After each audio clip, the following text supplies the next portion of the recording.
अदब से झुककर एहतराम करती है, ताकत वालों को दुनिया सलाम करती है।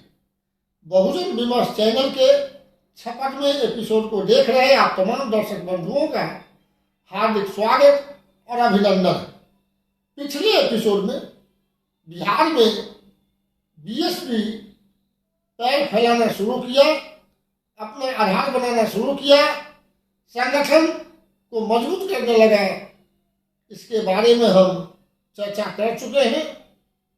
अब फिर से हम मानवर काशीराम साहब, जो देश स्तर पर बहुजन समाज पार्टी को आगे ले जाने के लिए बेताब थे, संगठन को राष्ट्रीय बनाना चाहते थे, क्योंकि दलितों, पीड़ितों, उपेक्षितों, शोषितों, वंचितों की जो समस्या है वह पूरे देश में एक जैसी समस्या है कमोबेश।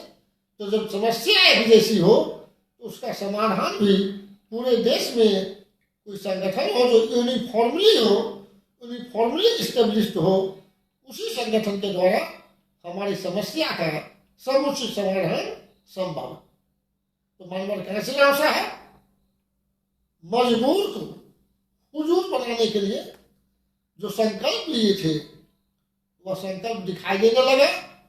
यहाँ तक कि 1989 में जब बहुजन समाज पार्टी के पास 3 एमपी और 15 एमएलए हुए थे, तो उस समय राजीव गांधी, जो दिल्ली का मुगल कहलाता था, उनको भी मानवर काशीराम साहब के नजदीक आकर बात करना पड़ा। और मानवर काशीराम साहब से बात करते हुए श्री राजीव गांधी ने कहा कि आप भले ही एमपी का 3 सीट जीते हैं, एमएलए का 15 सीट जीते हैं, लेकिन अनेकों सीट पर जो हमारी हार हुई है तो बीएसपी की उपस्थिति के कारण हुई।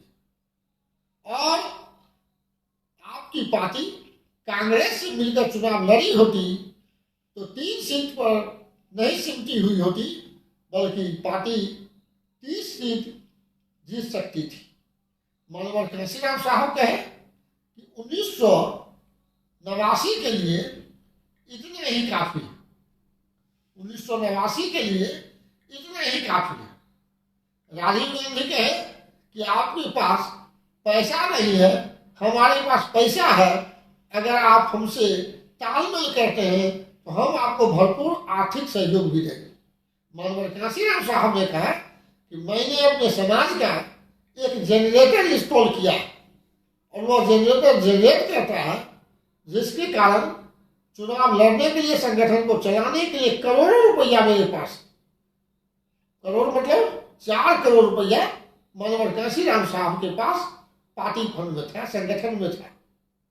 और पहली बार ऐसा हुआ कि दलितों की कोई पार्टी हो या बहुजनों की कोई पार्टी, बहुजन ही कह लें, जिनके पास फंड में, पार्टी फंड में अपना पैसा रहा हो। नहीं तो जितने भी लोग चुनाव लड़ते थे, मनुवादियों की ताकत के आधार पर लड़ते थे, उद्योगपतियों की ताकत के आधार पर लड़ते थे, कॉर्पोरेट घराने की ताकत पर लड़ते थे। तो बहुजन समाज पार्टी ठोस काम करके और जो मुकाम हासिल किया, उसके कारण कांग्रेस में बड़ी बेचैनी पैदा हो गई। और मानवर काशीराम साहब उनसे पूछे कि आप अर्जुन सिंह को आगे करके किस तरह से बामसेफ को तोड़े। तो फिर बामसेफ के तोड़ने की भी घटना किस तरह से टूटा, राजीव गांधी बता दिए कि आपके लोग सस्ते में निपट गए, हम तो उन्हें खरीदने के लिए 5 करोड़ रुपया रखे हुए थे, लेकिन 25 लाख में ही लोग निपट गए।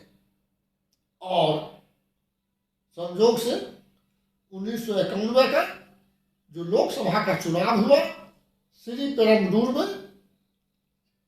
तत्कालीन प्रधानमंत्री की हैसियत से श्री राजीव गांधी तमिलनाडु में श्री पेरम्बलूर है, वहाँ सभा को संबोधित कर रहे थे और मानव बम सुसाइडल बम से हमला उन पर होता है और वह वीर गति को प्राप्त होते हैं, यानी उनका देहावसान हो जाता है, वह मारे जाते हैं। तो 1991 में राजीव गांधी मारे जाते हैं, चुनाव होता है, चुनाव के दौरान ही वो मारे गए और चुनाव का परिणाम आया, कांग्रेस की सरकार केंद्र में बन गई। सिंपैथी थी लोगों की, मतदाताओं की सिंपैथी थी कांग्रेस के प्रति, सिंपैथी का लाभ मिला और कांग्रेस फिर सत्तासीन हो गई। तो 1991 में बिहार में वामसेव का अधिवेशन हुआ गांधी मैदान में, जिसमें गैंगवाने साहब थे जो तेजेंद्र सिंह झिल्ली से अलग हो गए और अलग होकर वामसेव चलाने लगे। तो इस तरह से कांग्रेस केवल कुछ ही लोगों को हमसे जुदा करके नहीं मानी, अपने फितरत से बाज नहीं आई और हमें बार बार तोड़ने का उपक्रम करती रही। मानवर कांशीराम साहब कहते थे कि मनुवादियों का काम, यथास्थितिवादियों का काम, हमारे विरोधियों का काम हमारे समाज को विघटित करना है, तोड़ना है, लेकिन जब उनका काम तोड़ना है तो हम भी हार नहीं मानेंगे। हमारा जो काम है वो हम जरूर करेंगे, उनका काम है वो तो कर रहे हैं तो हम भी अपना काम करेंगे। हमारा भी पूरा अधिकार है कि जो समाज को लोग तोड़ रहे हैं उनको जोड़ने का काम हमारा काम। मानवर कांशीराम साहब पर आरोप लगता था कि जो बिहार में और दूसरे दूसरे प्रांत में नक्सली संगठन में जो बहुजन समाज के लोग जुड़े हुए थे और अपने सम्मान की लड़ाई लड़ते थे, मानवर कांशीराम साहब उन संगठनों से बहुजन समाज के लोगों को जब अलग करना शुरू किए तो लोग कहना शुरू किए कि ये कांशीराम केवल अच्छी अच्छी बात करते हैं और इस तरह से जैसा का जवाब तैसा देने, जैसा का जवाब तैसा देने की हालत में कांशीराम अभी नहीं है, कभी नहीं हो सकते, क्योंकि जिस तरह से विद्रोही तेवर होना चाहिए, उग्र तेवर होना चाहिए, वह बीएसपी का नहीं है, कांशीराम का नहीं है, तो कांशीराम से समाज आगे बढ़ने वाला नहीं। मानवर कांशीराम साहब कहते थे कि हिंसा का रास्ता तो कोई समाधान लेकर के नहीं आता, लेकिन जरूरत पड़े तो हिंसा का सहारा लेने में भी हमें कोई कोताही नहीं, कोई गुरेज नहीं, लेकिन हिंसा का हम सहारा लें और हमारे लोग बहुत तरह की कमियों और कमजोरियों के कारण मारे जाएं तो फिर हिंसा का सहारा लेकर क्या फायदा हो। अच्छा तो हो कि संविधान का राज बाबा साहेब अम्बेडकर लाठी का इस्तेमाल नहीं किए, भाला का इस्तेमाल नहीं किए, AK-47 का इस्तेमाल नहीं किए, लेकिन जिस तरह से अहिंसक आंदोलन चलाकर और सम्मानजनक स्थान हमारे लिए भारतीय संविधान में सुरक्षित किए, तो वह एक मिसाल था।